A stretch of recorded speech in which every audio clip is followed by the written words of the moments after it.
Okay, ladies and gentlemen, let's start the new thing that is called human circulatory system. Students, ये जो sound आप सुन रहे हैं वो हमारे दिल के धड़कने की साउंड है.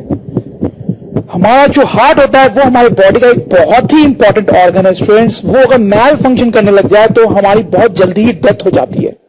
तो स्टूडेंट्स, वो क्या काम करता है, कैसे काम करता है, that is what we are going to see in this part of our chapter. तो स्टूडेंट्स, ह्यूमन सर्कुलेटरी सिस्टम क्या होता है उसको समझने के लिए एक छोटा सा एग्जांपल लेते हैं. देखो, वाटर सप्लाई सिस्टम. स्टूडेंट्स, हमारे घरों में वाटर की सप्लाई होती है. कैसे होती है थोड़ा सा ब्रीफली देखें. स्टूडेंट्स, एक मशीन होती है सबसे पहले तो, जिसको हम मोटर बोलते हैं जनरली, मोटर. ठीक है स्टूडेंट, वो क्या करता है, वो पंपिंग करता है, पंप करता है. पंप, ये थोड़ा इंपॉर्टेंट वर्ड है इस चैप्टर में. कई बार आप इस वर्ड को देखेंगे, इसको ध्यान से देखें. ये पंप करता है, वाटर को पंप करता है स्टूडेंट्स. ठीक, तो जब ये मोटर चलता है तो ये वाटर को पंप करता है, जिसके कारण वाटर इन ट्यूब से होते हुए हमारे घर के डिफरेंट डिफरेंट पार्ट्स तक पहुंचती है. जैसे आप देख सकते हो यहां पर जो वाटर है वो शावर से गिर रहा है स्टूडेंट्स. ठीक, तो ये हमारा वाटर सप्लाई सिस्टम है, जिसमें मेजर तीन चीजें हैं. मोटर्स, ये ट्यूब्स जिनसे वाटर फ्लो कर रहा है, और ऑब्वियसली वाटर खुद जो कि फ्लो कर रहा है. That is obviously the most important thing. तो स्टूडेंट्स, अभी हमारा जो ह्यूमन सर्कुलेटरी सिस्टम होता है वो कुछ कुछ इस वाटर सप्लाई सिस्टम की तरह ही होता है. पहले तो मैं आपको बताऊं, जिस तरीके से यहां वाटर का फ्लो हो रहा था हाउस में, वैसे यहां पे हमारे बॉडी में स्टूडेंट्स ब्लड का फ्लो होता है. ब्लड का फ्लो होता है. ब्लड भी एक लिक्विड है, उसका हमारे बॉडी में फ्लो होता है, और इन ट्यूब्स के थ्रू होता है. जो ट्यूब्स आप रेड और ब्लू में देख रहे होंगे, उनसे ब्लड हमारे बॉडी के डिफरेंट डिफरेंट पार्ट्स में फ्लो कर पाती है. जो काम यहां पे स्टूडेंट्स मोटर कर रहा था पंप करने का, वो यहां पे ये ऑर्गन करता है, which is actually called heart. ठीक है, तो स्टूडेंट्स आप समझ गए होंगे यहां पे क्या होता है. जैसे यहां पे मोटर वाटर को पंप कर रहा था थ्रू दीज ट्यूब्स, वैसे यहां पे जो हार्ट नाम का ऑर्गन होता है वो ब्लड को पंप करता है through these tubes in our body students. ठीक है, तो देखा जाए तो यही मेनली हमारा सर्कुलेटरी सिस्टम होता है स्टूडेंट्स, और उसमें तीन मेजर चीजें होती हैं. सबसे पहले तो हार्ट, जो कि क्या कर रहा है, ब्लड को पंप कर रहा है. फिर दूसरा स्टूडेंट्स क्या है, ब्लड इटसेल्फ, जो डिफरेंट बॉडी पार्ट्स में फ्लो कर रही है.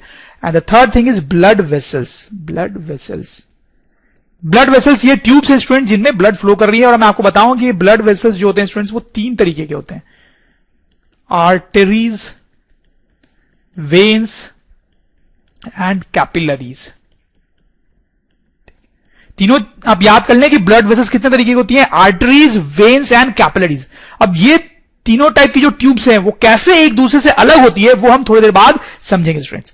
बट एक ओवरऑल पिक्चर आपको क्लियर हो गई होगी कि ह्यूमन सर्कुलेटरी सिस्टम में हम क्या पढ़ने वाले हैं स्टूडेंट्स. हम यही डिटेल में हम देखने वाले हैं कि ये हार्ट कैसे पंप करता है ब्लड को, और ब्लड किस तरीके से बॉडी के डिफरेंट पार्ट तक पहुंच पाती है, और पहुंच के क्या क्या करती है.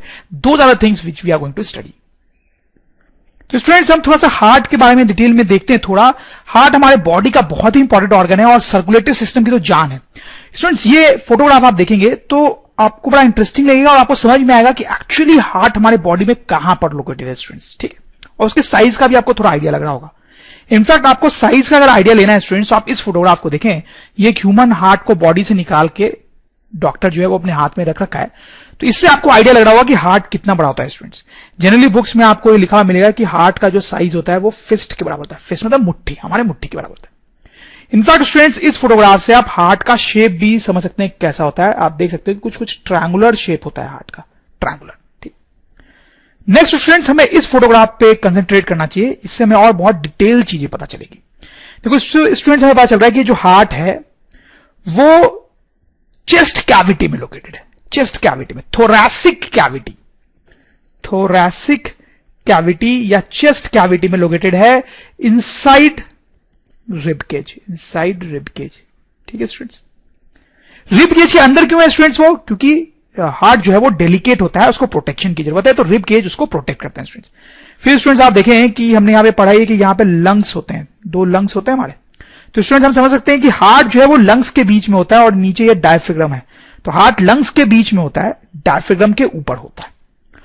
और प्लीज नोट स्टूडेंट्स कि हार्ट जो है वो चेस्ट के सेंटर में होता है, सेंटर में. ठीक है, सेंटर में. देखो इस पॉइंट को मैं क्यों एम्फेसाइज कर रहा हूं स्टूडेंट्स, क्योंकि generally day to day life में ऐसा सोचते हैं कि हार्ट जो होता है वो बॉडी के लेफ्ट पार्ट में, चेस्ट के लेफ्ट पार्ट में सिचुएटेड होता है, जबकि स्टूडेंट्स ऐसा नहीं है. अब देखिए, हार्ट जो है वो सेंटर में सिचुएटेड है. हाँ, हमें फील वो लेफ्ट में होता है लेकिन एक्चुअली वो सेंटर में होता है। तो आप सोचोगे यार जब सेंटर में होता है तो फील लेफ्ट में क्यों होता है? तो उसके दो रीजंस होते हैं स्टूडेंट्स। देखो, एक रीजन तो स्टूडेंट्स ये होता है कि आप देखें हार्ट भले सेंटर में है लेकिन उसका थोड़ा सा पार्ट जो है, थोड़ा सा पार्ट वो एक्चुअली लेफ्ट की तरफ टिल्टेड है, लेफ्ट की तरफ टिल्टेड है। ठीक है, तो major part of heart is at the centre but some part is tilted towards left. तो एक तो ये कारण है कि वो लेफ्ट में फील होता है हमें। इनफैक्ट एक और इंपॉर्टेंट कारण है students which is a stronger reason, लेकिन उसके बारे में हम थोड़ी देर बाद ही समझ पाएंगे स्टूडेंट्स। ठीक, बट बेसिकली मैं आपको यहां पे बताना चाह रहा था कि हार्ट जो है वो सेंटर में लोकेटेड होता है, बॉडी के सेंटर पे, चेस्ट के सेंटर पे, लेफ्ट में नहीं, लेफ्ट में बस थोड़ा सा टिल्टेड होता है। तो स्टूडेंट्स हार्ट के अगर लोकेशन के बारे में बात करना हो तो हम बोल सकते हैं थोड़े से कैविटी में, inside rib cage, between lungs, above diaphragm. ठीक है, दूसरा सेंटर ऑफ चेस्ट कैविटी या thoracic cavity, tilted towards left. ठीक है स्टूडेंट्स, हम देखना चाहते हैं स्टूडेंट्स कि हार्ट के अंदर क्या है। सपोज को इस हार्ट को हम काटते हैं तो इसके अंदर हमें क्या चीजें दिखाई देंगी, that is actually very important. ठीक है, कि हार्ट के अंदर क्या है स्टूडेंट्स। तो देखिए students, anatomy of the heart, heart को अगर बीच से काटा जाए तो उसके अंदर कुछ ऐसा स्ट्रक्चर हमें दिखाई देता है स्टूडेंट्स। क्या ये स्ट्रक्चर है, we'll just have a look. सबसे पहले तो आप देखें स्टूडेंट्स कि बाहर जो हार्ट के वो मसल्स दिखाई देते हैं हमें, मसल्स। जैसे मैं पिछली साइड पे जा रहा हूं, देखिए हार्ट बाहर से आपको मस्कुलर दिखाई दे रहा है, मस्कुलर। तो ऑब्वियसली हार्ट की जो वॉल्स है वो मसल्स की बनी हुई होती हैं और वो कार्डियोइक मसल्स की बनी होती हैं। मसल्स के बारे में हमने लोअर क्लास में पढ़ा है कि मसल्स जो होते हैं हमारे बॉडी में कई तरीके के होते हैं। कार्डियक मसल भी एक तरीके का मसल होता है। हार्ट जो है वो इसी मसल से बना होता है। कार्डियक का मतलब ही होता है something related to heart. Cardiac muscle मतलब वो मसल जिससे हार्ट बना होता है। ठीक, थोड़ा अलग टाइप का मसल होता है क्योंकि हार्ट को बहुत अलग टाइप के काम करने पड़ते हैं compare to rest of the organs of the body. कैसे काम होता है हम देखेंगे। फिर स्टूडेंट्स यहां पे मोस्ट इंपॉर्टेंट चीज जो है वो आप देखें कि यहां पर एक चेंबर दिखाई दे रहा है आपको, एक होल दिखाई दे रहा होगा, यहां पर एक होल दिखाई दे रहा होगा, आप ध्यान दें, चेंबर, यहां पर एक चेंबर या होल दिखाई दे रहा होगा और यहां पर एक चेंबर और होल दिखाई दे रहा होगा। तो these four chambers are actually very important. These four chambers are actually very important. इनको बोलते हैं four chambers of heart. Heart में से 4 चेंबर्स या कंपार्टमेंट्स होते हैं स्टूडेंट्स। क्या क्या नाम होते हैं उनके देखें। जैसे ये जो चेंबर है स्टूडेंट्स उसको हम बोलते हैं right atrium, ATRIUM, right atrium. This compartment, this chamber is called right atrium. Atrium, please note the word. और ये जो कंपार्टमेंट है ये भी एट्रियम है लेकिन ये लेफ्ट साइड में बॉडी के, इसलिए इसको बोलते हैं लेफ्ट एट्रियम। ठीक है स्टूडेंट्स। फिर ये दोनों, इनको बोलते हैं वेंट्रिकल्स। वेंट्रिकल्स, इसको बोलते हैं राइट वेंट्रिकल और इस चेंबर को बोलते हैं लेफ्ट वेंट्रिकल। वेंट्रिकल, ठीक है। तो these are the 4 chambers of the heart and that is the main thing in the heart. Right atrium, right ventricle, ठीक है, left atrium and left ventricle. अब इन चेंबर्स का क्या इंपॉर्टेंस है वो तो हम देखेंगे स्टूडेंट्स। फिर आप यहां पे कुछ ट्यूब्स भी देख रहे होंगे, इनके बारे में हम बात करेंगे। These are actually blood vessels जो ब्लड कैरी करती हैं, हार्ट तक ब्लड लाती हैं या हार्ट से ब्लड ले जाती हैं। इन सब के बारे में हम डिटेल में बात करेंगे स्टूडेंट्स। कुछ और चीजें देखते हैं यहां पे स्टूडेंट्स। आप देखिए यहां पर एक लेयर दिखाई दे रही होगी स्टूडेंट्स आपको, ठीक है। ये जो लेयर है वो इस ट्यूब के पीछे भी है, इस ट्यूब के पीछे भी है, इसलिए हमें दिखाई नहीं रही है। ये जो लेयर है उसको स्टूडेंट्स बोला जाता है सेप्टम।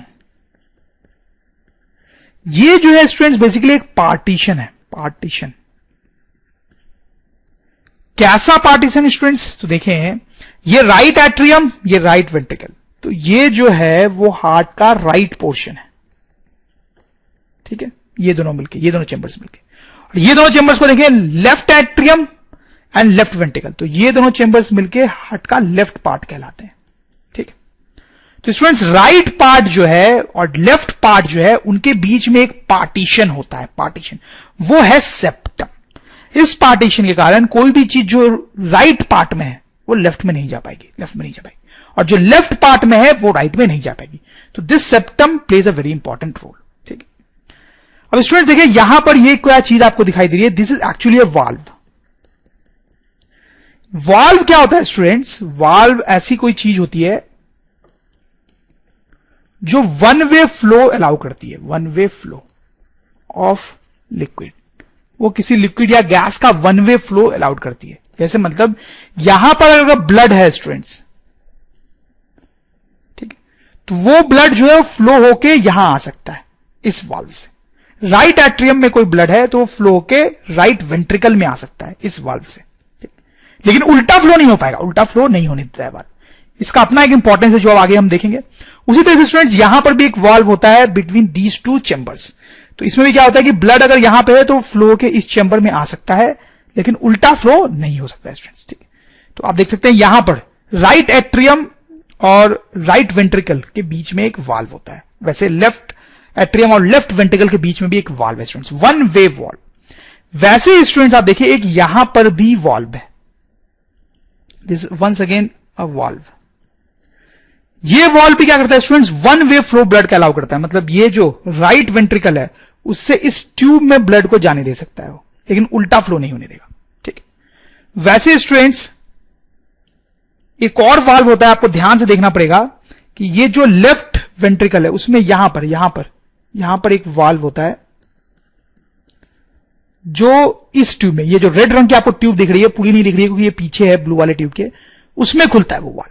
वो भी one way flow of blood allow करता है कुछ इस डायरेक्शन में, ठीक है, इस चेंबर से इस ट्यूब में, ठीक। तो इस तरह से ये चार वाल्व्स होते हैं। इनका क्या रोल है, वील सी दैट। तो स्टूडेंट्स हमने हार्ट के कुछ मेजर पोर्शंस देखे, और भी चीजें हम बाद में देखेंगे। क्या मेजर पोर्शंस देखेंगे? 4 चेंबर्स होते हैं हार्ट में, ठीक है। उनका नाम देख लिया, right atrium, right ventricle, left atrium, left ventricle. फिर स्टूडेंट्स हमने देखा कि राइट और लेफ्ट पार्ट जो है हार्ट का, उनके बीच में सेपरेशन है, दैट इज कॉल्ड सेप्टम।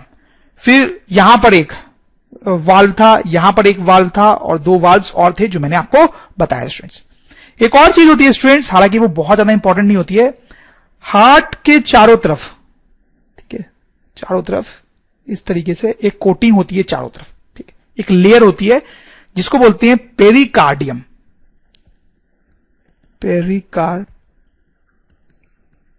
एक लेयर होती है पतली सी, पेरिकार्डियम बोलते हैं उसको।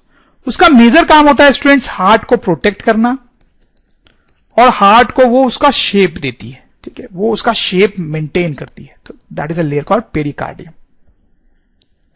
फिर स्टूडेंट्स जैसे मैंने आपको पहले बोला भी कि ये जो ट्यूब्स होती हैं जो आप ब्लू और रेड में देख पा रहे हैं वो भी बड़ी इंपॉर्टेंट होती है, उनका भी कुछ कुछ नाम है, लेकिन इसके बारे में हम थोड़ी देर बाद पढ़ेंगे। ये ट्यूब्स करती क्या होंगी ये तो आप समझ रहे होंगे। इनके थ्रू ब्लड जो है वो हार्ट में आता होगा या हार्ट से जाता होगा। स्टूडेंट्स जाने से पहले सेप्टम के बारे में थोड़ा सा लिख लेते हैं कि separates right and left heart, ठीक है, राइट और लेफ्ट पार्ट को वो अलग अलग करती है। तो स्टूडेंट्स अब हम एक बहुत ही इंपॉर्टेंट चीज देखेंगे, that is called blood circulation, कि ये जो हार्ट है वो हमारे पूरे बॉडी में ब्लड कैसे भेजता है।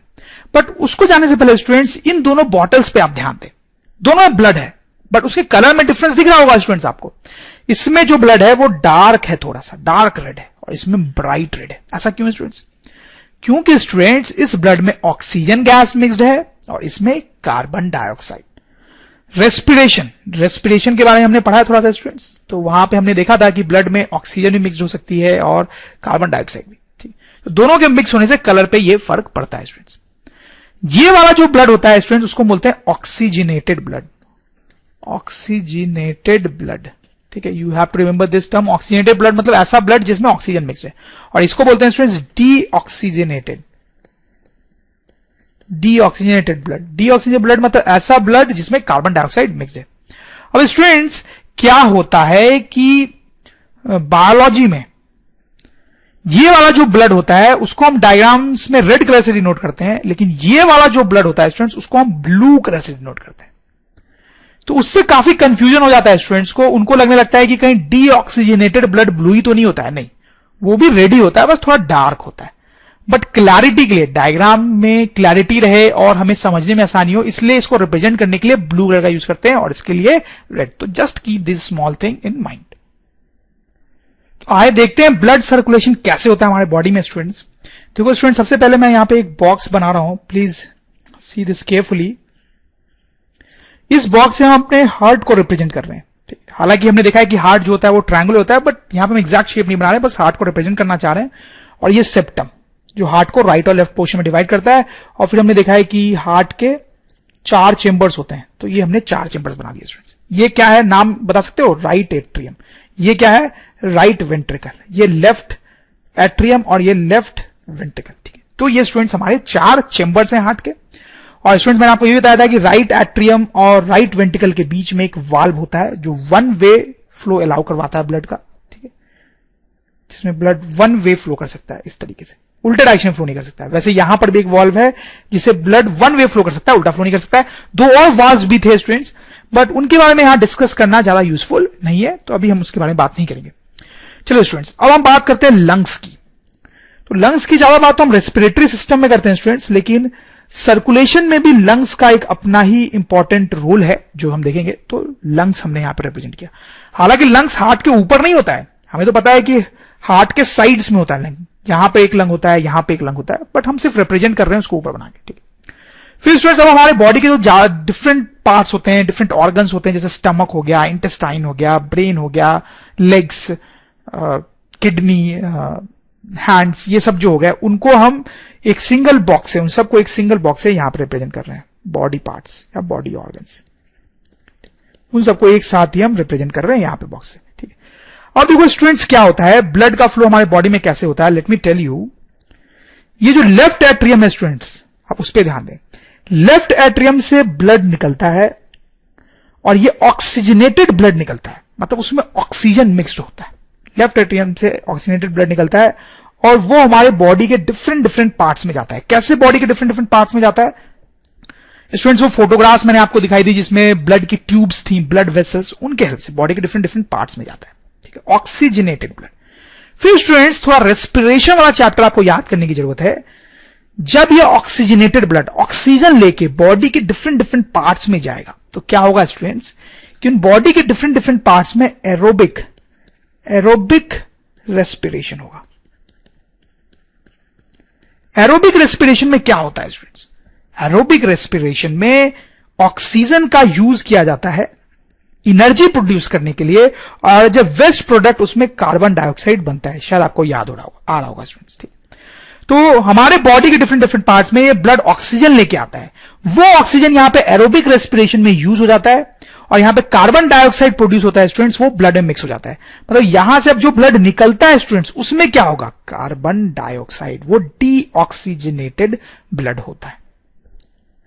अब वो ब्लड यहां से स्टूडेंट्स निकल के देखो कहां जाता है, वो जाता है राइट एट्रियम में। राइट एट्रियम में एंटर करता है वो ब्लड। लेफ्ट वेंट्रिकल से निकला, बॉडी ऑर्गन्स में गया, फिर वहां पे कार्बन डाइऑक्साइड लेके राइट एट्रियम में जाता है, फिर राइट एट्रियम से वो इस वाल्व के थ्रू, दिस 1 वे वाल्व के थ्रू राइट वेंट्रिकल में आता है स्टूडेंट्स।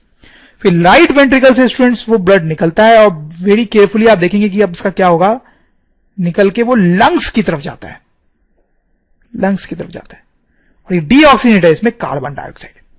अब स्टूडेंट्स लंग्स की बात भी हमने रेस्पिरेशन में की थी कि क्या होता है, लंग्स तक ब्लड कार्बन डाइऑक्साइड लेके आती है, फिर एल्वियोली में आपको याद होगा, एल्वियोली में कार्बन डाइऑक्साइड वो डाल देती है और वहां से फ्रेश ऑक्सीजन लेके निकल जाती है। याद आ रहा है आपको? रेस्पिरेशन में हमने पढ़ा था, नहीं भी आपको याद है तो मैं बता रहा हूं कि यहां पर जो ब्लड है वो कार्बन डाइऑक्साइड लेके आती है, लेकिन जब लंग से गुजर रही होती है तो कार्बन डाइऑक्साइड वहां छोड़ देती है और वहां से ऑक्सीजन ले लेती है, तो यहां से ऑक्सीजनेटेड ब्लड निकलता है। वो ऑक्सीजनेटेड ब्लड स्टूडेंट्स अब जो है लेफ्ट एट्रियम में जाता है, फिर इस वाल्व के थ्रू लेफ्ट वेंट्रिकल में आता है और फिर इस तरीके से वापस से यही साइकिल रिपीट होता है स्टूडेंट्स। तो हमारा हार्ट जो है वो ब्लड को इस तरह से सर्कुलेट करता ही रहता है, या हम बोले हमारे बॉडी में ब्लड इस तरह से हमेशा मूव करती रहती है।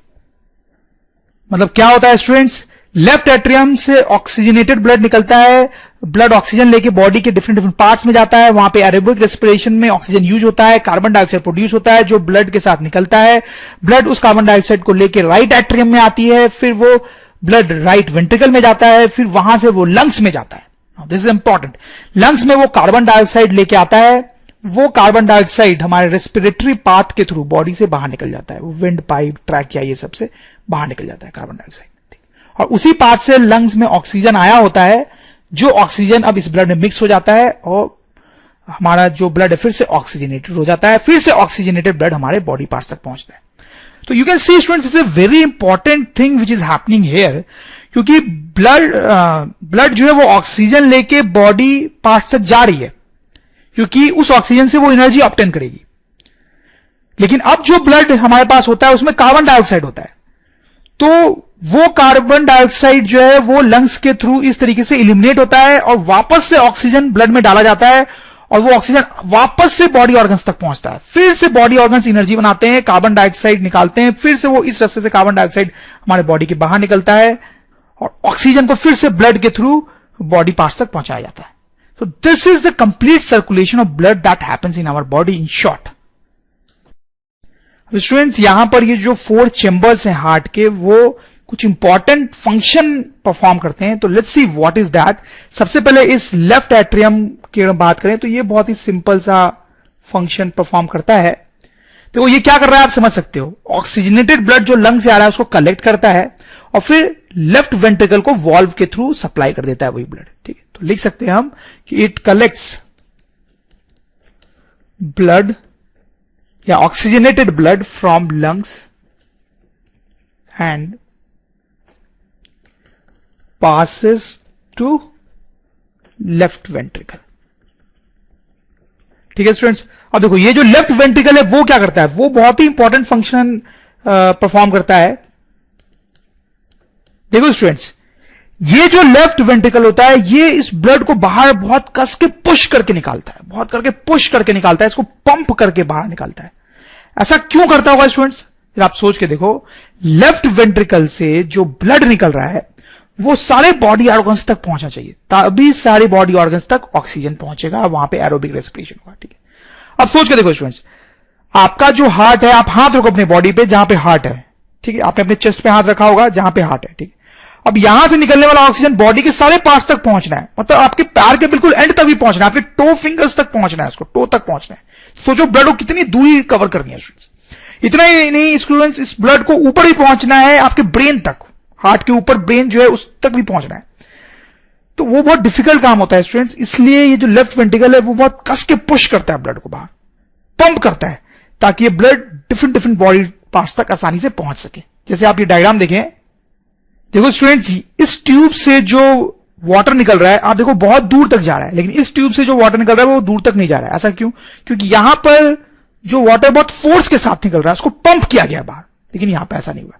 तो वैसा ही कुछ यहां पर भी होता है स्टूडेंट्स, ब्लड के साथ उसको बाहर पंप किया जाता है, वो फोर्स के साथ बाहर निकलता है। ठीक है, ताकि वो सारे बॉडी पार्ट्स तक पहुंच सके। तो स्टूडेंट्स हम लिख सकते हैं कि लेफ्ट वेंट्रिकल क्या करता है, left ventricle pumps oxygenated blood so that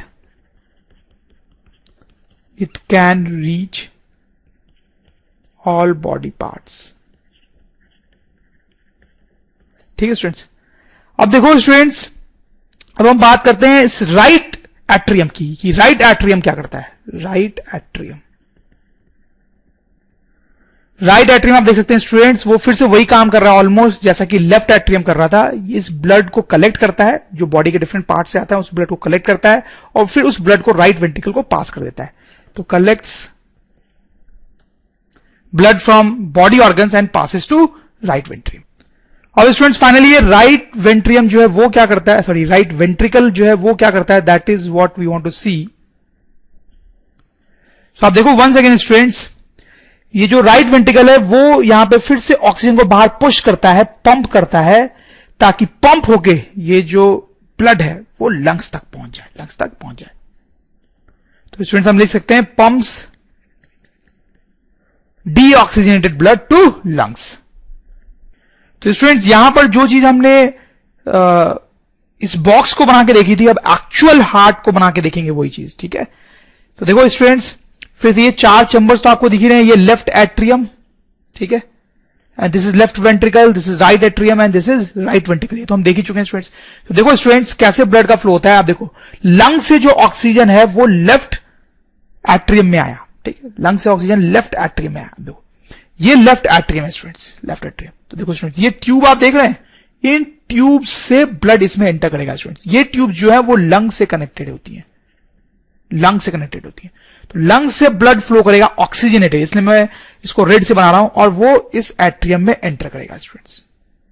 ठीक है, तो देखो लंग से ऑक्सीजनेटेड ब्लड लेफ्ट एट्रियम में आया, फिर स्टूडेंट्स वो लेफ्ट वेंट्रिकल में गया वाल्व के थ्रू, वन वे वाल्व के थ्रू।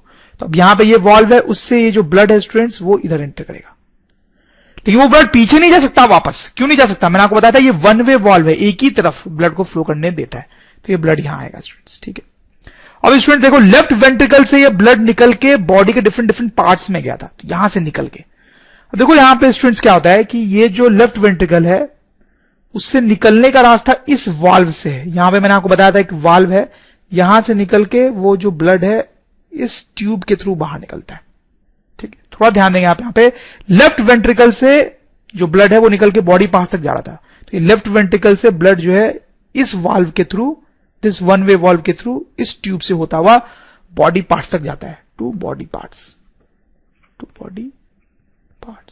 ठीक है, अब देख सकते हो ये जो ट्यूब है इसमें ऊपर की तरफ ब्रांचेज हैं, ये ब्रांचेज ब्लड को ऊपर वाले बॉडी पार्ट्स में ले जाएंगे, ऊपर वाले बॉडी पार्ट्स में, जैसे कि ब्रेन, और फिर ये नीचे की तरफ भी जा रहा है, तो ये जो नीचे जा रहा है वो ब्लड को बॉडी के नीचे वाले पार्ट्स में ले जाएगा, फॉर एग्जांपल लंग्स। ठीक है, तो इसमें जैसा कि हम देख रहे थे लेफ्ट वेंट्रिकल से निकलने वाला ब्लड जो है बॉडी के डिफरेंट पार्ट्स तक जा रहा था, वो इस ट्यूब के थ्रू जा रहा है। तो फिर स्टूडेंट्स हमने क्या देखा था यहां पे कि बॉडी पार्ट से डीऑक्सीजनेटेड ब्लड निकल के हमारे राइट एट्रियम में आता है, राइट एट्रियम में, ये स्टूडेंट्स हमारा राइट एट्रियम है। ठीक है, तो अब ये ट्यूब देख रहे हैं स्टूडेंट्स, ये ट्यूब और ये जो ट्यूब है ये बॉडी पार्ट से डीऑक्सीजनेटेड ब्लड लाती है, बॉडी पार्ट से डीऑक्सीजनेटेड ब्लड लाती है, जो एंटर करता है हमारे राइट एट्रियम में। ठीक है, तो बॉडी पार्ट से आने वाला डीऑक्सीजनेटेड ब्लड राइट एट्रियम में एंटर करता है, उसके बाद वो राइट वेंट्रिकल में जाता है, मतलब यहां से वो वन वे वॉल्व से राइट वेंट्रिकल में जाएगा, राइट वेंट्रिकल में, फिर राइट वेंट्रिकल उसको पंप करता है ताकि वो लंग्स तक जाए। तो अब देखो क्या होता है, यहां से राइट वेंट्रिकल से वो इस वॉल्व से निकलता है स्टूडेंट्स, और इस ट्यूब से होता है अब वो लंग्स तक जाता है, लंग्स तक। ठीक है स्टूडेंट्स, तो जो चीज मैंने आपको यहां पे बताई है, यहां पर देखने में थोड़ी सी कॉम्प्लिकेट लगती है क्योंकि ये ट्यूब्स अजीब तरीके से थोड़े से अरेंज्ड होते हैं, तो इसीलिए तो स्टूडेंट्स पहले मैंने आपको यहां पे बताया ताकि आपको समझ में आ जाए और फिर यहां समझने में उतनी दिक्कत ना हो। ठीक, तो हो यहां पे भी वही रहा है, देखो लंग से ऑक्सीजनेटेड ब्लड आया, लंग से ऑक्सीजनेटेड ब्लड आया था लेफ्ट एट्रियम में, फिर वो लेफ्ट वेंट्रिकल में गया, फिर वो निकल के बॉडी ऑर्गन्स तक गया, तो इस वॉल्व से निकल के वो इस ट्यूब से होते हुए बॉडी पार्ट्स तक जाएगा, नीचे वाले बॉडी पार्ट्स में भी और ऊपर वाले बॉडी पार्ट्स में भी। ठीक, फिर बॉडी पार्ट से घूमता हुआ वो ब्लड इन ट्यूब से, ये ट्यूब और ये जो ट्यूब है उससे इसमें आएगा। देखो इस ट्यूब से तो इसमें आ रहा है, आपको दिख रहा है, और इस ट्यूब से भी पीछे से आ रहा है, आपको दिख नहीं रहा है। तो वो यहां पर आया राइट एट्रियम में, फिर राइट एट्रियम से राइट वेंट्रिकल से निकल के वो लंग्स तक, तो यहां से इस रास्ते से लंग्स तक जाता है। तो स्टूडेंट्स मैं आपको स्ट्रांगली एडवाइस करता हूं कि आप शायद कई बार सुने या वीडियो को पॉज करके इस डायग्राम को बिल्कुल डाइजेस्ट करें अपने दिमाग में। ठीक है, उससे बहुत क्लैरिटी रहेगी। और स्टूडेंट देखो एक और मैं डायग्राम आपको दिखाना चाहता हूं जिससे ये जो ट्यूब्स हैं, उनके बारे में थोड़ा सा क्लैरिटी आपकी बढ़ेगी। अब देखो यहां पे ये हार्ट है हमारा, यहां पर जो हार्ट था उसको स्टूडेंट्स बीच से डाइसेक्ट किया गया था ताकि आपको उसके अंदर के चेंबर्स देखें। यहां पे उसके चेंबर्स आपको दिखाए नहीं जा रहे, बट यू ऑब्वियसली अंडरस्टैंड कि यहां पे लेफ्ट एट्रियम होगा, यहां पे लेफ्ट वेंट्रिकल होगा, यहां पे राइट एट्रियम होगा, यहां पे राइट वेंट्रिकल होगा। ठीक, फिर उससे बहुत सारी ट्यूब्स निकल के बॉडी के डिफरेंट पार्ट्स में जा रही है स्टूडेंट्स, यहां पे यही वो ट्यूब्स थी। ठीक है, इस डायग्राम में दिखाया गया कि कैसे वो ब्रांच होके बॉडी के डिफरेंट पार्ट्स में ब्लड ले जा रही है। तो थोड़ा डिस्कस करने से पहले सबसे पहले तो स्टूडेंट्स आप ये देख लें कि यहां पर ये लंग होगा। ठीक है, दोनों लंग्स जो है वो हार्ट के दोनों साइड हो गए, इसका मतलब ये जो ब्लड वेसल्स आपको दिखाई दे रहे हैं वो लंग्स के अंदर है, ये भी लंग्स के अंदर है, ध्यान दें स्टूडेंट्स आप, और बाकी जो है वो लंग्स के अंदर नहीं है, लंग्स के बाहर है। ठीक है, तो चलो स्टूडेंट्स इन ट्यूब्स के बारे में बात करते हैं, starting on the left side, जहां पर कौन सा ब्लड फ्लो करता है स्टूडेंट्स, ऑक्सीजनेटेड रेड में बनाया ऑक्सीजनेटेड ब्लड। ठीक है, देखो स्टूडेंट्स यहां पे क्या होता है, लंग्स के थ्रू, ये ट्यूब है, लंग से इन ट्यूब्स के थ्रू लेफ्ट एट्रियम में ब्लड आता हुआ मैंने आपको बताया था। ठीक है, लंग्स से। ठीक, तो इन ट्यूब्स को थोड़ा हम यहां पे खोजना चाहते हैं। देखो स्टूडेंट्स आप ध्यान दें, ये है वो ट्यूब रेड में दिखाई दे रही है, तो इसकी बहुत सारी ब्रांचेस भी हैं, वो ब्लड को फाइनली लेके इन ब्रांचेस के थ्रू ब्लड को लंग से लेके, देखो ऑक्सीजनेटेड ब्लड को लंग से लेके यहां पे लेके आ रही है, दैट इज लेफ्ट एट्रियम का रीजन। ठीक है, तो ये ट्यूब जो है स्टूडेंट्स वो आपको दिखाई दी यहां पे, कैसे लंग से वो ब्लड को लेफ्ट एट्रियम में लेके आ रही है स्टूडेंट्स। फिर वो ब्लड जो है वो स्टूडेंट्स वेंट्रिकल में गया था, वेंट्रिकल से फिर आप देखो ये जो घूम रही है ट्यूब, ब्लड वेसल, ये जो ब्लड वेसल है उसके थ्रू वो बॉडी के डिफरेंट डिफरेंट पार्ट्स में गया था। ठीक है, ध्यान दें। तो इस ट्यूब को खोजें, ये ट्यूब को खोजना बहुत आसान है, वो ये ट्यूब है। ठीक है, तो यहां से जो ब्लड आएगा स्टूडेंट्स वो नीचे गया लेफ्ट वेंट्रिकल में, फिर वो यहां से इस ट्यूब से होता हुआ बॉडी के डिफरेंट डिफरेंट पार्ट्स में जाएगा। तो आप स्टूडेंट देखें, इसकी ऊपर 3 ब्रांचेज आपको दिख रही हैं जो मैंने यहां पे बनाई थी। अब देखिए ये जो ब्रांच है वो आप देखो रेड ब्लड को शायद ब्रेन तक ले जा रही है, ये जो है वो राइट हैंड तक ले जा रही है, सॉरी लेफ्ट हैंड तक, ये जो है वो राइट हैंड तक ले जा रही है। और आप देखें स्टूडेंट्स ये ट्यूब्स आगे भी जाके ब्रांच होती हैं ताकि बॉडी के हर पार्ट में, हर जगह पे ब्लड पहुंच सके। फिर स्टूडेंट्स ये जो ट्यूब है वो नीचे की तरफ भी जा रही है और फिर यहां पे निकल के बॉडी के बाकी पार्ट्स में ब्लड पहुंचा रही है। फिर देखो ये लेग्स में पहुंचाएगी। ठीक है, ठीक है स्टूडेंट्स। तो ये जो लेफ्ट पार्ट है हार्ट का, उससे रिलेटेड जो ट्यूब्स थी, लंग से आने वाली ट्यूब और फिर बॉडी को जाने वाली ट्यूब्स जिनमें ऑक्सीजनेटेड ब्लड फ्लो करता है, ऑक्सीजनेटेड, वो हमने आइडेंटिफाई कर लिया। ठीक है, इसलिए उनको रेड में भी बनाया गया। आप देखिए फिर स्टूडेंट्स ये जो राइट पार्ट है जिसमें डीऑक्सीजनेटेड ब्लड फ्लो करता है, ब्लू रंग वाला, वो हम देखते हैं। अब देखो ये जो ट्यूब है बॉडी के डिफरेंट डिफरेंट पार्ट से राइट एट्रियम में ब्लड लेके आ रही है, और ये भी ठीक है, बॉडी के डिफरेंट पार्ट, इनको आइडेंटिफाई करते हैं। देखो स्टूडेंट्स वो ये है, आप देखो ये ऊपर से आ रही है और ये नीचे से, ये नीचे से। ये डीऑक्सीजनेटेड ब्लड आप देखो कैसे इसके ब्रांचेज हैं। ठीक है, ये जो ब्रांच है वो ब्रेन से डीऑक्सीजनेटेड ब्लड ला रही है, ये हैंड से ला रही है, ये बॉडी के नीचे पार्ट से ला रही है। ये सारे डीऑक्सीजनेटेड ब्लड यहां पहुंच रहे हैं स्टूडेंट्स, यहां। ठीक, फिर स्टूडेंट्स वो ब्लड नीचे आ रहा है राइट वेंट्रिकल में, राइट वेंट्रिकल में, और फिर वो देखो इस ब्लड वेसल के थ्रू लंग्स में जा रहा है। ध्यान देंगे ये ब्लड वेसल देखो स्टूडेंट्स यहां है, देखो ब्लू, ये जो है वो क्या कर रहा है, डीऑक्सीजनेटेड ब्लड को लंग्स तक ले जा रहा है, टू लंग्स। तो ये लंग्स तक डीऑक्सीजनेटेड ब्लड लेके जा रहा है, यू कैन सी। ठीक है स्टूडेंट्स, आप ध्यान देंगे तो इसके पीछे से जो है वो यहां पर भी निकल रहा है। ठीक है, और इस लंग में भी डीऑक्सीजनेटेड ब्लड लेके आ रहा है।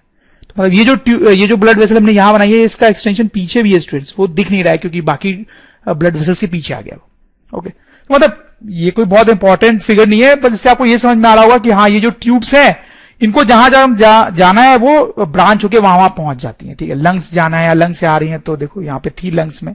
ठीक है, ये बॉडी के पार्ट्स तक जा रही है तो देखो बॉडी के पार्ट्स में थी, अपर पार्ट में, लोअर पार्ट में, and so on. Okay students, थोड़ा आगे बढ़ते हैं। यहां पर आप ध्यान से देखें तो ये जो ब्लड मूव कर रहा है डिफरेंट ऑर्गन्स के बीच में, यहां पे 2 साइकिल्स में मूव कर रहा है।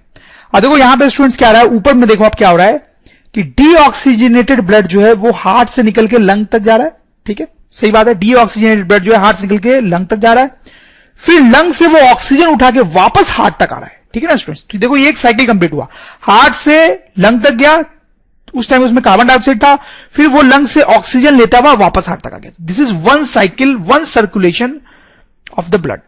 फिर स्टूडेंट्स आप नीचे देखें क्या हो रहा है कि हार्ट से ब्लड ऑक्सीजन लेके बॉडी पार्ट्स तक जा रहा है, बॉडी के डिफरेंट डिफरेंट ऑर्गन्स तक जा रहा है, वहां पे वो ऑक्सीजन डिलीवर करता है और फिर वहां से कार्बन डाइऑक्साइड उठा के वापस हार्ट में आ जाता है स्टूडेंट्स। ठीक है, तो स्टूडेंट्स ये दूसरा यहां पे सर्कुलेशन हुआ। तो ऊपर जो ब्लड का सर्कुलेशन हो रहा है लंग्स और हार्ट के बीच में, उसको बोलते हैं स्टूडेंट्स पल्मोनरी सर्कुलेशन। ठीक है, और नीचे हार्ट और बॉडी के डिफरेंट डिफरेंट ऑर्गन्स के बीच में जो ब्लड का सर्कुलेशन हो रहा है उसको बोलते हैं students systemic circulation. Systemic circulation. तो स्टूडेंट्स पल्मोनरी सर्कुलेशन आपसे पूछा जाए क्या होता है तो आप क्या बोलेंगे, that is circulation of blood from heart to lungs and then back to heart. Heart, circulation of blood from heart to lungs and then back to heart. And what is systemic circulation students? Circulation of blood from heart to body organs and then back to heart. और students in दोनों को मिला के हम बोलते हैं double circulation. Double circulation मतलब students हम ऐसा बोल सकते हैं कि हमारा जो ह्यूमन हार्ट होता है उसमें ब्लड का डबल सर्कुलेशन होता है। ब्लड पल्मोनरी सर्कुलेशन भी करता है और सिस्टेमिक सर्कुलेशन भी करता है, तो 2 तरीके सर्कुलेशन कर रहा है, इसलिए हम डबल सर्कुलेशन वर्ड का यहां पे यूज कर रहे हैं। तो स्टूडेंट्स हमने ब्लड सर्कुलेशन की थोड़ी सी बात की, हम और उसके बारे में बात करेंगे इस चैप्टर में आगे। बट स्टूडेंट्स अब हम देखेंगे ब्लड वेसल्स के बारे में। तो ब्लड वेसल्स 3 टाइप्स के होते हैं, याद आ रहा है आपको? कौन कौन से टाइप स्टूडेंट्स? एक तो होता है आर्टरीज, दूसरा होता है वेन्स और एक और होता है कैपिलरीज। उसको मैं यहां पे अभी नहीं लिख रहा हूं क्योंकि उसकी बात हम थोड़ी देर में बात करेंगे स्टूडेंट्स। अब देखो ब्लड वेसल्स क्या होते हैं ये तो आप समझते हैं, ये जो ट्यूब्स जिनसे ब्लड का फ्लो होता है उनको हम ब्लड वेसल्स बोलते हैं स्टूडेंट्स।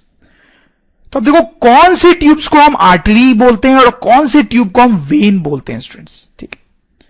तो स्टूडेंट्स देखो, आर्टरीज हम वैसी ट्यूब्स को, वैसी ब्लड वेसल्स को बोलते हैं जो ब्लड को हार्ट से दूर ले जाए, हार्ट से दूर ले जाए। और स्टूडेंट वेन्स हम वैसी ब्लड वेसल्स को बोलते हैं जो ब्लड को हार्ट के पास लाए, पास लाए। जैसे स्टूडेंट्स आप देखें, ये जो आपको ब्लड वेसल दिख रहा है और बताएं वो आर्टरी है या वेन है। सोचिए आप, ये क्या कर रहा है, ब्लड को हार्ट के अंदर ला रहा है, हार्ट के पास ला रहा है students. This is actually a when, ठीक है। ये जो ब्लड वेसल स्टूडेंट्स उसके बारे में बताया, ये आर्टरी है या वेन है। देखो ये ब्लड को हार्ट से दूर ले जा रहा है, हार्ट से दूर ले जाके दूसरे ऑर्गन्स में डाल रहा है, तो that is actually students artery, ठीक है। फिर स्टूडेंट्स ये जो ब्लड वेसल है, ये क्या कर रहा है, देखो ये भी ब्लड को हार्ट के अंदर ला रहा है, तो students this is also a when. और स्टूडेंट्स ये जो है वो ब्लड को क्या कर रहा है, हार्ट से निकाल के लंग्स में डाल रहा है, हार्ट से दूर ले जा रहा है, तो this is actually an artery, ठीक है स्टूडेंट्स। तो आपको समझ में आ गया होगा वेन और आर्टरी क्या होता है, it's a very simple thing. लेकिन स्टूडेंट्स यहां पे बच्चों को कई बार बहुत कंफ्यूजन होता है, ठीक है। जैसे स्टूडेंट्स बच्चे ये सोचते हैं, कई बार आप स्टूडेंट्स पता नहीं कैसे कंफ्यूज हो जाते हो कई बार, कि artery carries oxygenated, arteries carry oxygenated blood, ऐसा सोचते हैं कई बार बच्चे, and when carries deoxygenated blood. ये सही है क्या स्टूडेंट जो मैंने लिखा, आर्टरी कैरीज ऑक्सीजनेटेड ब्लड, क्या यह स्टेटमेंट सही है? देखो स्टूडेंट्स, ये जो आर्टरी है आप देख सकते हो वो डेफिनेटली ऑक्सीजनेटेड ब्लड कैरी कर रहा है, लेकिन ये जो आर्टरी है वो तो डीऑक्सीजनेटेड ब्लड कैरी कर रहा है। इसका मतलब है कि आर्टरी ऑक्सीजनेटेड ब्लड भी कैरी कर सकता है और डीऑक्सीजनेटेड भी, इसलिए ये स्टेटमेंट गलत है, क्योंकि इस स्टेटमेंट का मतलब होगा कि आर्टरी से हमेशा ही ऑक्सीजनेटेड ब्लड कैरी होता है, जबकि ऐसा नहीं है। कुछ स्टूडेंट ऐसा सोचते हैं स्टूडेंट्स कि आर्टरी से हमेशा ऑक्सीजनेटेड ब्लड ही पास होता है, ऐसा नहीं है, ठीक। आर्टरी का मतलब होता है वैसी ब्लड वेसल जो हार्ट से ब्लड को दूर ले जाए, दूर ले जाए। वो ऑक्सीजनेटेड ब्लड को भी दूर ले जा सकती है, जैसे कि आप यहां पे देख सकते हैं, और डीऑक्सीजनेटेड को भी। वैसे वेन्स के बारे में भी लोगों को ऐसा कंफ्यूजन होता है कि veins always carry deoxygenated blood, नहीं, ऐसा सही नहीं है। वेन्स का फंडा है कि वो ब्लड को हार्ट तक लेके आएगी, तो वो ऑक्सीजनेटेड ब्लड भी ला सकती है जैसा यहां पे हो रहा है, और डीऑक्सीजनेटेड भी ला सकती है जैसा कि यहां पे हो रहा है students. This is an important point.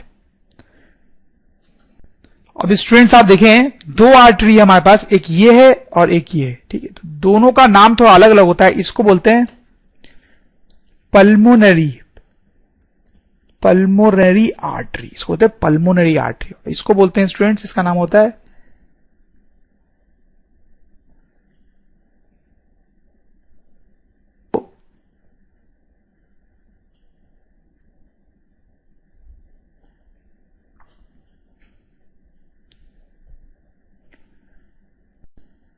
देखिए स्टूडेंट्स, यहां से स्टार्ट करते हैं। ये जो ऑर्टा आर्टरी है वो लेफ्ट वेंट्रिकल से दूर ले जा रही है ब्लड को, लेफ्ट वेंट्रिकल। तो ये है लेफ्ट वेंट्रिकल, इससे आपको देखो लेफ्ट वेंट्रिकल से ये वाली दूर ले जा रही है, तो इस means this is actually our aorta artery, ठीक है। ये हमारी ऑर्टा आर्टरी है जो लेफ्ट वेंट्रिकल से ऑक्सीजनेटेड ब्लड को दूर ले जा रही है। आप ध्यान दें, लेफ्ट वेंट्रिकल से ऑक्सीजनेटेड ब्लड को दूर ले जा रही है, ठीक है स्टूडेंट्स। फिर स्टूडेंट्स ये देखते हैं पल्मोनरी वेन, ये लेफ्ट एट्रियम में ब्लड लेके आ रही है, तो लेफ्ट एट्रियम यहां पे है, तो वो लंग से ये ब्लड लेके आ रही है, तो ये जो है students, what is this, this is our pulmonary vein, ठीक है स्टूडेंट्स। फिर आप देखें, यहां पे कंसंट्रेट करते हैं स्टूडेंट्स, ये देखो ये पल्मोनरी आर्टरी है जो राइट वेंट्रिकल से लंग तक जा रही है, तो ये राइट वेंट्रिकल, यहां से ब्लड निकला और लंग तक जा रहा है, तो ये है स्टूडेंट्स हमारी पल्मोनरी वेन,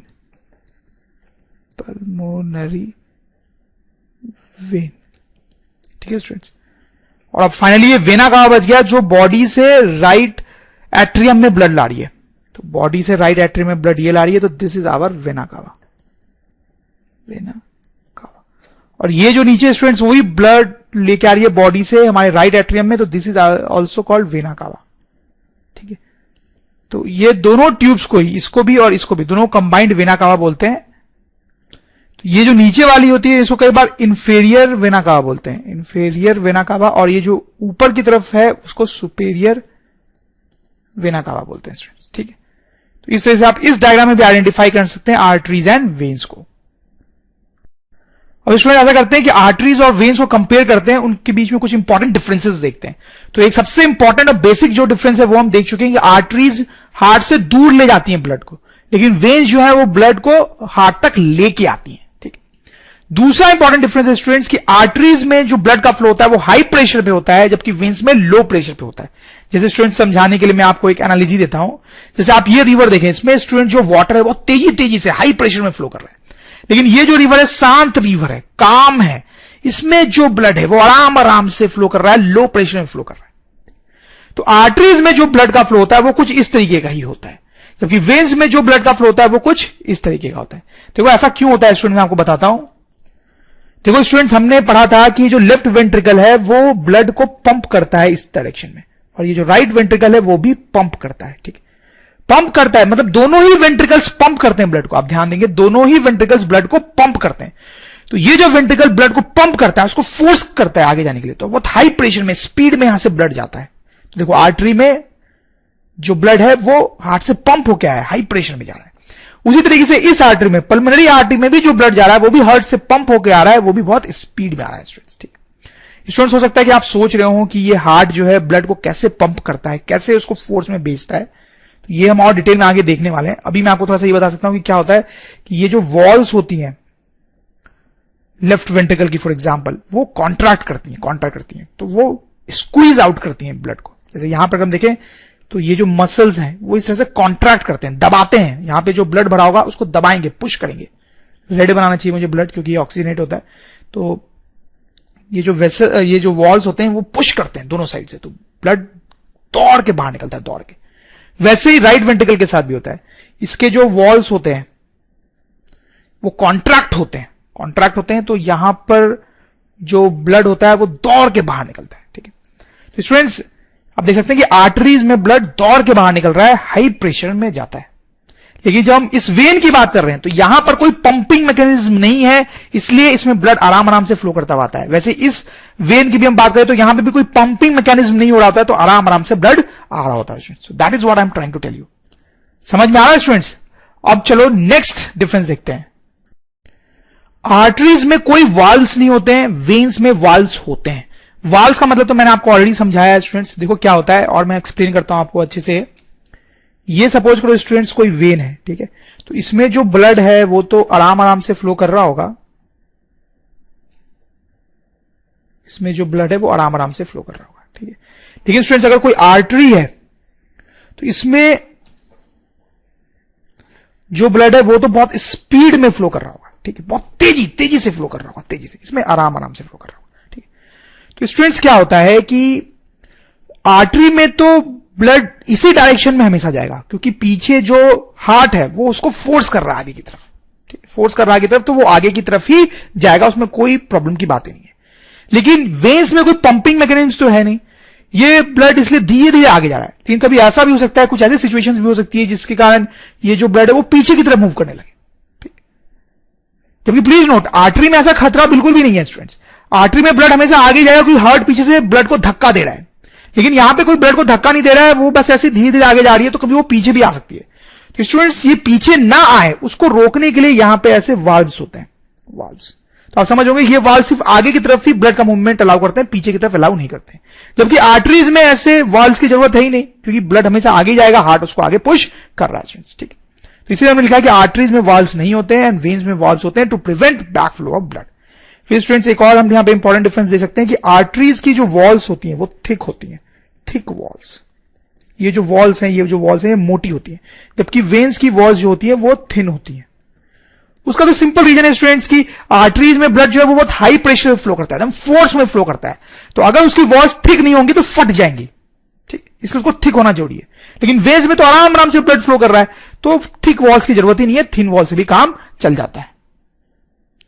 और फिर एक और डिफरेंस हम देखेंगे स्टूडेंट्स की आर्टरीज की जो वॉल्स होती हैं वो इलास्टिक होती हैं, इलास्टिक वॉल, जबकि वेन्स की वॉल्स जो होती है वो नॉन इलास्टिक होती है, नॉन इलास्टिक वॉल्स।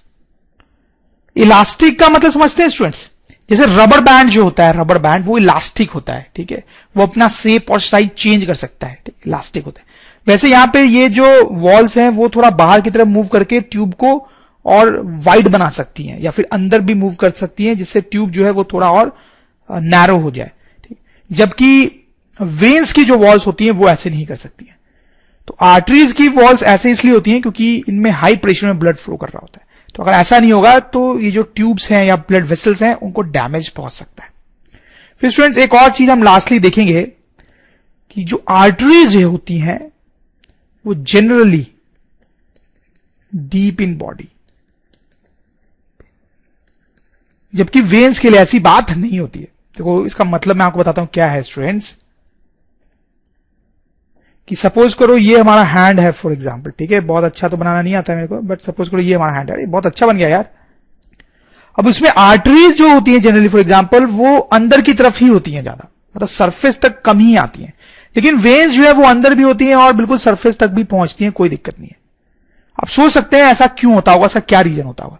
अब देखो स्टूडेंट्स क्या होता है कि सपोज करो आपके हैंड पे कोई कट आ गया, ठीक, कट आ गया, तो हैंड पे अगर कट आ गया तो हैंड के पास जो ब्लड वेसल्स है, सरफेस के पास जो ब्लड वेसल्स हैं वो भी कट जाएंगी।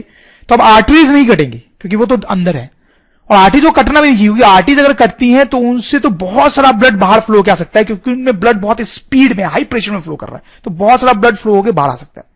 लेकिन वेन्स अगर कट भी जाती है तो कोई ज्यादा टेंशन की बात नहीं है, क्योंकि उसमें ब्लड आराम से फ्लो कर रहा होता है, थोड़ा ही ब्लड बाहर फ्लो करेगा। प्लीज नोट कि जब मैंने ये बोला कि arteries generally deep in body, तो जनरली अंदर ही होती हैं, मतलब कभी कभी आती है वो सरफेस भी, ऐसा नहीं है, बट वेन्स तो बहुत ज्यादा सरफेस पे भी होता है और अंदर भी होता है। तो स्टूडेंट्स हमने ब्लड वेसल्स जो है आर्टरीज और वेन्स उनके बारे में देखा। अब बारी है कैपिलरीज की, which are the third type of blood vessels and actually very important. तो देखो स्टूडेंट्स उसको समझने के लिए इस डायग्राम को देखते हैं। आप इस लंग्स पे फोकस करें, लंग में क्या होता है स्टूडेंट्स, देखो ये जो ट्यूब है, blood carrying tube, blood vessel, वो कार्बन डाइऑक्साइड लेके आती है, ठीक है, और फिर यहां से जो ब्लड निकलता है स्टूडेंट्स वो ऑक्सीजन लेके निकलता है। This is amazing. देखो जो ब्लड यहां पे घुस रहा है स्टूडेंट्स वही ब्लड यहां से निकलता है, ठीक है, कलर से कंफ्यूज नहीं हो आप, वो तो सिर्फ एक रिप्रेजेंटेशन है। जो ब्लड यहां पे घुसता है कार्बन डाइऑक्साइड लेके, वही ब्लड बाद में ऑक्सीजन लेके यहां से निकलता है। अब ये चमत्कार कैसे होता है students, that is what we are trying to see in detail here. देखो ये जो ट्यूब है, ब्लड वेसल है, आर्टरी है, वेन है, जो भी है, वो जो ब्लड वेसल है वो जब लंग्स के अंदर घुसती है तो वो बहुत सारे ऐसे ऐसे पतले पार्ट्स में डिवाइड हो जाती है स्टूडेंट्स, ऐसे ऐसे नैरो पार्ट्स में डिवाइड हो जाती है, ठीक है। तो ये नैरो ट्यूब्स में डिवाइड हो जाती है, ब्रांच हो जाती है नैरो ट्यूब्स में, ठीक है, बहुत पतली पतली ट्यूब्स में बढ़ जाती है।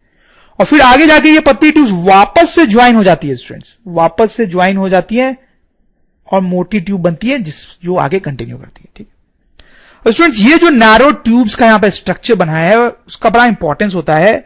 देखें तो ये ट्यूब ही सिर्फ नैरो नहीं होती है, लेकिन इनकी जो वॉल्स हैं, ये जो इनकी वॉल्स हैं वो भी बहुत थिन होती है, थिन वॉल्स, बहुत थिन वॉल्स होती है। इन वॉल्स के थिन होने का बड़ा इंपॉर्टेंस होता है। क्या इंपॉर्टेंस होता है, अगर इनकी वॉल्स बहुत थिन है, बहुत ही ज्यादा पतली है स्टूडेंट, तो आप सोच सकते हैं क्या हो सकता है कि इन वॉल्स के थ्रू कुछ चीजें अंदर या बाहर कर सकती हैं, जैसे गैसेस हैं वो अंदर या बाहर इन वॉल्स के थ्रू जा सकती हैं, या छोटे छोटे मॉलिक्यूल्स, सेल्स, वो भी इन वॉल्स के थ्रू अंदर या बाहर जा सकते हैं।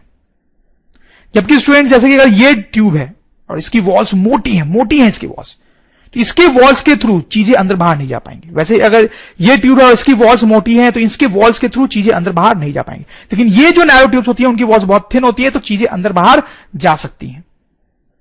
तो स्टूडेंट्स हम लिख सकते हैं स्मॉल मॉलिक्यूल्स और cells can easily diffuse through this thin walls, through these thin walls, ठीक है। अब देखो स्टूडेंट्स क्या होता है, आप समझ ही गए होंगे आगे इनफैक्ट क्या होता है। रेस्पिरेशन वाले चैप्टर में थोड़ी बात भी की थी कि ये जब ब्लड अंदर आएगा लंग्स में तो यहां पे कार्बन डाइऑक्साइड होगा उसमें, ठीक है। अब वो जो कार्बन डाइऑक्साइड है वो इन ट्यूब्स से डिफ्यूज होकर बाहर आ जाता है। ये बहुत पतली वॉल वाली ट्यूब्स हैं तो उनसे वो डिफ्यूज होकर कार्बन डाइऑक्साइड के मॉलिक्यूल्स जो हैं वो डिफ्यूज होके बाहर निकल जाते हैं, और ऑक्सीजन के जो मॉलिक्यूल्स हैं वो डिफ्यूज होके ट्यूब के अंदर चले जाते हैं, वो भी डिफ्यूज होकर ट्यूब के अंदर चले जाते हैं, ठीक है, और ब्लड में मिक्स हो जाते हैं। और अब यहां पे जो ब्लड निकलेगा उसमें कार्बन डाइऑक्साइड नहीं बल्कि ऑक्सीजन होगा। स्टूडेंट्स समझ रहे हो? तो स्टूडेंट्स आप देख सकते हैं ये जो नेटवर्क है यहां पे ये बहुत इंपॉर्टेंट है। इनफैक्ट इसी नेटवर्क के कारण ऑक्सीजन बाहर जा रहा है और कार्बन डाइऑक्साइड बाहर निकल रहा है और ऑक्सीजन अंदर आ पा रहा है स्टूडेंट्स। और ऐसा नेटवर्क सिर्फ हमारे लंग्स में नहीं स्टूडेंट्स, बॉडी के बाकी पार्ट्स में भी होता है। जैसे कि मान लो ये कोई हमारा बॉडी का ऑर्गन है, ठीक है, देखो इसमें एरोबिक रेस्पिरेशन होता है, इसलिए क्या हो रहा है इसमें ऑक्सीजन आता है ब्लड के थ्रू, फिर वही ब्लड जब निकलता है तो कार्बन डाइऑक्साइड लेके निकलता है। तो फिर ये चमत्कार भी कैसे होता है कि पहले ब्लड ऑक्सीजन लेके आया और फिर वही ब्लड कार्बन डाइऑक्साइड लेके जा रहा है। तो ये चमत्कार कैसे होता है स्टूडेंट्स? कुछ ऐसा ही स्ट्रक्चर यहां पर भी होता है। देखो मैं बनाता हूं, ये जो ब्लड वेसल एंटर करती है वो बहुत सारे छोटे पार्ट्स में डिवाइड करती है, फिर वापस से वो ज्वाइन होके इसमें मिलती है, ठीक है। और ये नैरो ट्यूब्स है जिनकी वॉल्स भी बहुत थिन है। तो शुरू में जब ये ब्लड अंदर घुस रहा है तो उसमें ऑक्सीजन है, तो डिफ्यूजन से वो ऑक्सीजन बाहर आ जाता है, ठीक है, इन ऑर्गन्स में, वहां पे एरोबिक रेस्पिरेशन होता है। फिर जो कार्बन डाइऑक्साइड यहां बनता है वो डिफ्यूजन से इन ट्यूब्स के अंदर घुस जाता है, ठीक है। जो कार्बन डाइऑक्साइड यहां बनता है वो डिफ्यूजन से इस ट्यूब में अंदर घुस जाता है। अब यहां से जो ब्लड निकलेगा वो कार्बन डाइऑक्साइड लेके निकलेगा। तो आप देख सकते हैं जो भी गैसेस का एक्सचेंज हो रहा है वो एक्चुअली इन नेटवर्क से ही हो रहा है स्टूडेंट्स। तो स्टूडेंट्स लेकिन इतना ही नहीं, यहां पर तो आप देख रहे हैं कि ये जो नेटवर्क्स हैं वो गैसेस के एक्सचेंज के लिए रिस्पॉन्सिबल है। लेकिन सिर्फ ये गैसेस के एक्सचेंज के लिए नहीं बल्कि और भी बहुत सारी चीजों के लिए एक्सचेंज के लिए रिस्पॉन्सिबल होती है। जैसे मैं आपको बताऊं कि स्टूडेंट सपोज करो ये हमारा इंटेस्टाइन है, स्मॉल इंटेस्टाइन, ठीक है। स्मॉल इंटेस्टाइन के बारे में हमने किस पार्ट में पढ़ा था स्टूडेंट्स? डाइजेस्टिव सिस्टम में पढ़ा था। तो इसमें भी ऐसे ब्लड वेसल्स आती हैं, ठीक है, और फिर ब्लड वेसल्स जाती भी हैं, ऑक्सीजन लेके आती हैं और कार्बन डाइऑक्साइड लेके जाती हैं। तो वो काम भी कैसे होता होगा? इन नेटवर्क्स के थ्रू ही होता होगा। तो यहां पर भी डेफिनेटली इस तरह के नेटवर्क होते हैं अंदर स्मॉल इंटेस्टाइन से रिलेटेड। और ये जो नेटवर्क है यहां पे स्टूडेंट्स वो सिर्फ गैसेस का ही एक्सचेंज नहीं करता है स्मॉल इंटेस्टाइन में, फूड का भी एक्सचेंज करता है। स्टूडेंट्स आपको याद होगा कि स्मॉल इंटेस्टाइन में क्या होता है? डाइजेस्टेड फूड होता है। डाइजेस्टेड फूड होता है, बहुत छोटे छोटे फूड पार्टिकल्स होते हैं। ऐसे छोटे छोटे फूड पार्टिकल्स होते हैं जिनको ब्लड अपने साथ पूरे बॉडी में ले जाता है। ये सब हमने पढ़ा है। Blood carries small food molecules to all body parts, याद आ रहा है आपको? हमने ये डाइजेस्टिव सिस्टम पढ़ा था कि स्मॉल इंटेस्टाइन में फुल पूरी तरह डाइजेस्ट हो जाता है, बहुत छोटे छोटे मॉलिक्यूल्स में बढ़ जाता है, फिर ब्लड उस फूड को बॉडी के डिफरेंट डिफरेंट पार्ट्स में ले जाता है। तो ब्लड कैसे उसको बॉडी के डिफरेंट पार्ट्स में ले जाता है? इस नेटवर्क्स के हेल्प में। देखो जब ब्लड इन नेटवर्क से गुजर रहा होता है स्टूडेंट्स, ध्यान देंगे, जब ब्लड इन नेटवर्क से, इन येलो वाले नेटवर्क से गुजर रहा होता है तो स्मॉल इंटेस्टाइन में जो फूड पार्टिकल्स है छोटे छोटे वो डिफ्यूज होके इसके अंदर चले जाते हैं। स्मॉल फूड पार्टिकल्स वो इसके अंदर चले जाते हैं। तो यहां पर अब जो ब्लड निकल रहा है उसमें फूड भी होगा, ठीक है।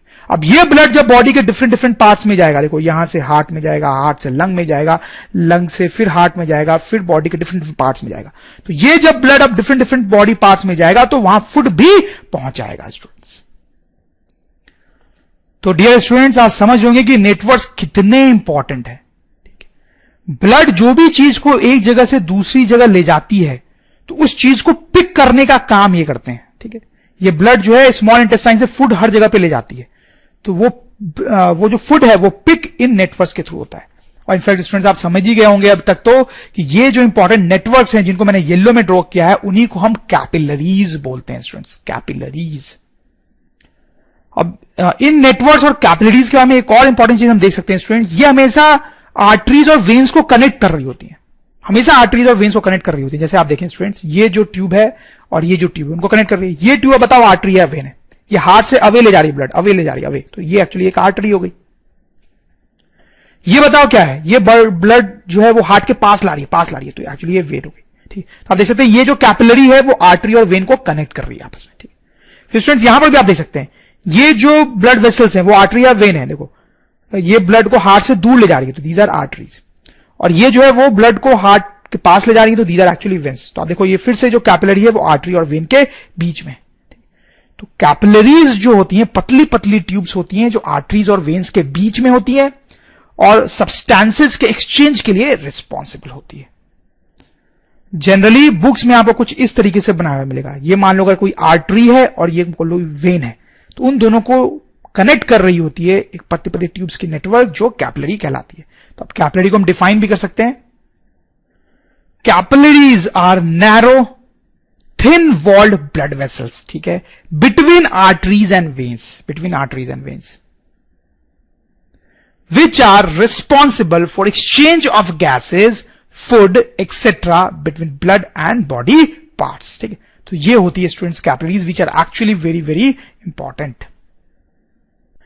स्टूडेंट्स जब हम कैपिलरीज के फंक्शन के बारे में अच्छे से समझ चुके हैं, तो अगर हमसे पूछा जाए कि ये सर्कुलेटरी सिस्टम या ब्लड जो है वो उसका बॉडी में हमारे क्या रोल होता है, क्या फंक्शन होता है, तो हम क्या आंसर करेंगे स्टूडेंट्स? देखो जो सबसे इंपॉर्टेंट काम है सर्कुलेटरी सिस्टम का हमारे बॉडी में है वो है ट्रांसपोर्टेशन। वो डिफरेंट डिफरेंट चीजों को हमारे बॉडी में एक पार्ट से दूसरे पार्ट में लेके जाती है स्टूडेंट्स। जैसे कि हमने ऑलरेडी देखा है कैसे ऑक्सीजन और कार्बन डाइऑक्साइड को लंग्स और बॉडी के बीच में ब्लड लेके जाती है अपने साथ। ठीक है, हमने ये भी देखा है स्टूडेंट्स कि कैसे ब्लड जो है फूड का ट्रांसपोर्टेशन करती है स्मॉल इंटेस्टाइन से हमारे बॉडी के डिफरेंट पार्ट्स में।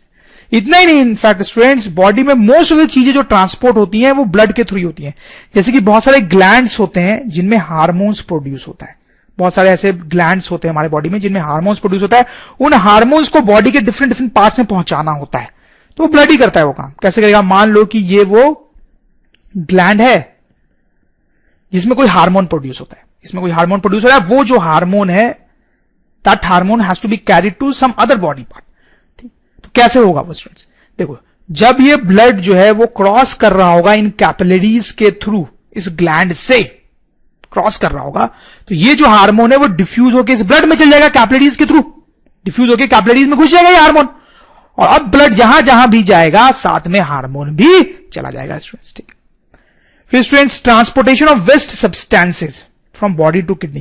देखो स्टूडेंट्स हमारे बॉडी में कई जगह पे वेस्ट मटेरियल्स प्रोड्यूस होते हैं जिनको बॉडी से बाहर निकालना होता है। कार्बन डाइऑक्साइड के बारे में तो हमने पढ़ाई है, उसके अलावा भी लिक्विड और सॉलिड वेस्ट प्रोडक्ट होते हैं जो हम टॉयलेट में जाके बॉडी से बाहर निकालते हैं। उनको भी ट्रांसपोर्ट करने में ब्लड कुछ रोल प्ले करती है स्टूडेंट्स। आप देखें हम थोड़ी देर बाद पढ़ेंगे किडनी के बारे में। ठीक है, यहां पर हमारी किडनी होती है, तो जब ब्लड किडनी से पास कर रही होती है तो बॉडी से कलेक्ट किया हुआ वेस्ट मटेरियल वो लेके आती है और फिर किडनी में उसको डिफ्यूजन के थ्रू छोड़ देती है स्टूडेंट्स, और फिर निकल जाती है। तो इस तरह से स्टूडेंट्स ट्रांसपोर्टेशन का जो काम होता है हमारे बॉडी में वो ब्लड के जिम्मे होता है। ठीक है, जैसे किडनी वाली बात में हो सकता है आपको थोड़ा कंफ्यूजन हो, तो उसमें आप टेंशन न ले, उसके बारे में तो हम बहुत डिटेल में भी आगे बात करने वाले हैं।